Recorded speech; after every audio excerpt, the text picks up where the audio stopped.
Hi, this is John again, and today I'm going to be talking a little bit about some things I've done to my granite I-Max 1340. First thing is I'll zoom down here to the on-off switch. This switch powers on the electronics that are in the back, and this is the speed dial. So when you push this on, the lathe doesn't actually start running until you twist the dial.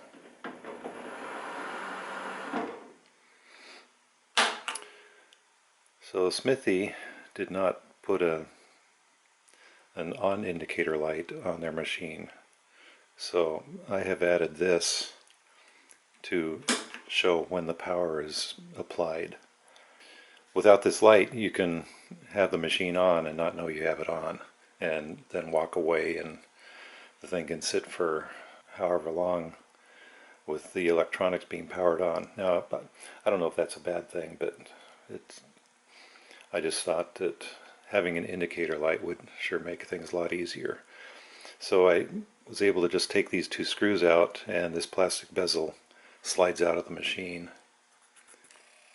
And there's actually 220 volts right behind here, so you can tap into that and not have to run the wires anywhere else. So the leads that came with the light were long enough to hook it right into the 220.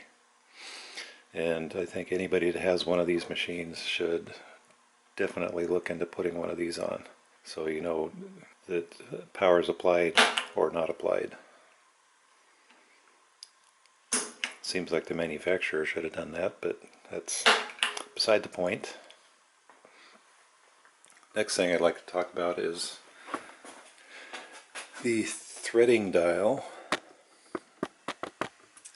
When I first got this machine, I was just trying things out, and so I was trying the threading portion of it. And so when I would engage the half nut lever, I noticed that I had to do it either a little bit before or a little bit after where the line actually showed up to the indicator line.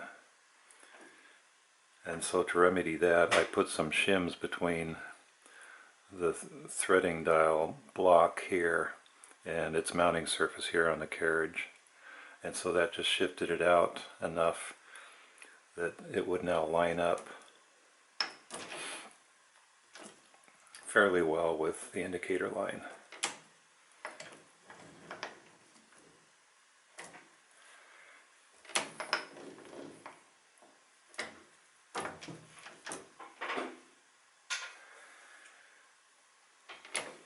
So you can see there are other dark lines here, and then there's some lighter lines.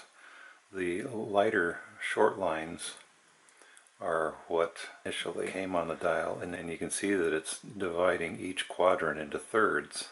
So you have a 1 here, and then a small line, a second small line, and then another quadrant line.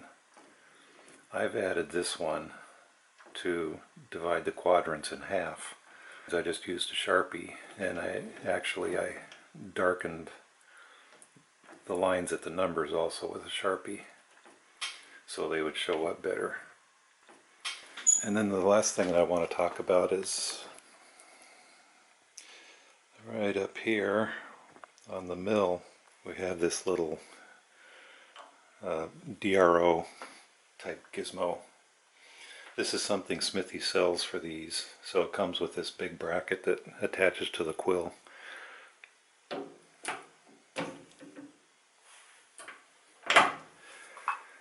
It has this extension out here on the side, and then the brackets for this DRO mount to that. Another bracket mounts here to the head unit.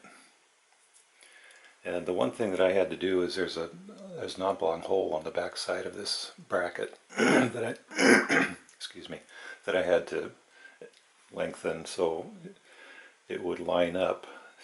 I could mount this on this bracket and then slide this part of it down, and it wouldn't quite meet up with the socket down here, and so I just had to do a little machining on the back side of that bracket so it could slide out far enough so now it has no friction or very little friction between this and this. When I first mounted it there was a lot of friction and it would hang up pretty much anywhere I let go of the handle.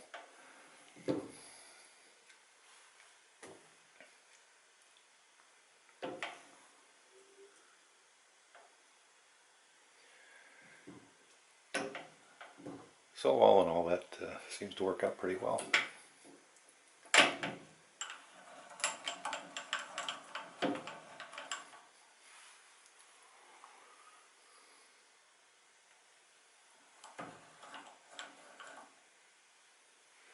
If anything, I would suggest that you at least put one of these indicator lights on your machine if you have one of these granite Smithies.